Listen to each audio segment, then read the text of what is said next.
ایک شخص خدا کو نہیں مانتا تھا، وہ کہتا تھا کہ میں اللہ کو نہیں مانتا، وہ کہتا تھا کہ دنیا میں جو نظام چل رہا ہے وہ انسانوں کی وجہ سے چل رہا ہے، اللہ کی وجہ سے نہیں چل رہا، دنیا میں جو ترقی کا کام ہو رہا ہے وہ انسانوں کی وجہ سے ہو رہا ہے، اللہ کی وجہ سے نہیں ہو رہا۔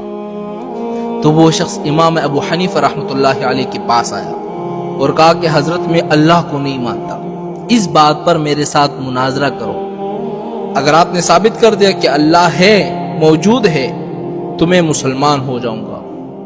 تو انہوں نے ٹائم رکھا کہ کل 10 بجے ہمارا اس بات پر مناظرہ ہوگا۔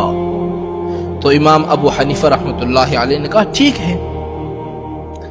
تو جب صبح ہو گئی تو وہ شخص فکس 10 بجے اس مقام پر پہنچ گیا جہاں پر مناظرہ ہونا تھا، لیکن امام ابو حنیفہ رحمۃ اللہ علیہ نے آنے میں تھوڑی سی دیر کر دی۔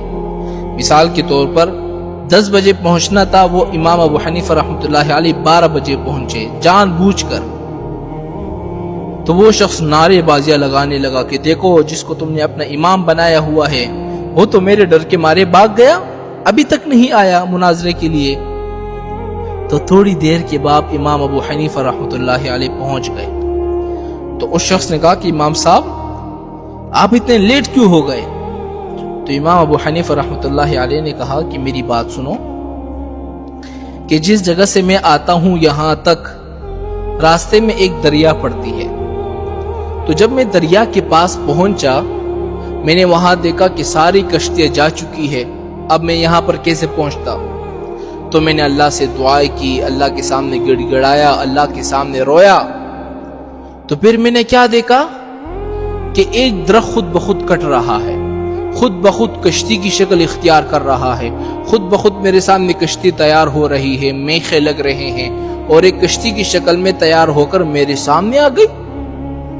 تو میں اس میں بیٹھ کر پھر یہاں پہنچ گیا۔ تو وہ شخص کہنے لگا کہ یہ تو پاگل نہیں ہو گیا، ایسا بھی ہو سکتا ہے کہ ایک درخت خود بخود کٹ جائے، خود بخود کشتی کی شکل اختیار کر لے، خود بخود اس پہ میخے لگتے رہے، خود بخود آپ کے سامنے آ جائے، یہ سے ہو سکتا ہے؟ تو امام ابو حنیفہ رحمۃ اللہ علیہ نے فرمایا کہ جب یہ چیز نہیں ہو سکتی تو مجھے یہ بتاؤ کہ دنیا کا نظام کیا خود بخود چل پڑا؟ اس کو بھی بنانے والا کوئی ہے نا؟ تو وہ شخص بالکل لاجواب ہو گیا، چپ ہو گیا۔ تو شخص نے کہا کہ امام صاحب چلو میں آپ کی یہ بات مان لیتا ہوں، مجھے یہ بتاؤ کہ اللہ اس وقت کہاں پر ہے؟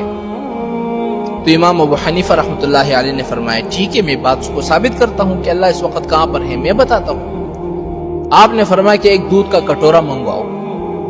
دودھ کا کٹورا منگوایا گیا۔ تو امام صاحب نے فرمایا کہ اس دودھ کے اندر آپ کو مکھن نظر آ رہا ہے؟ مکھن؟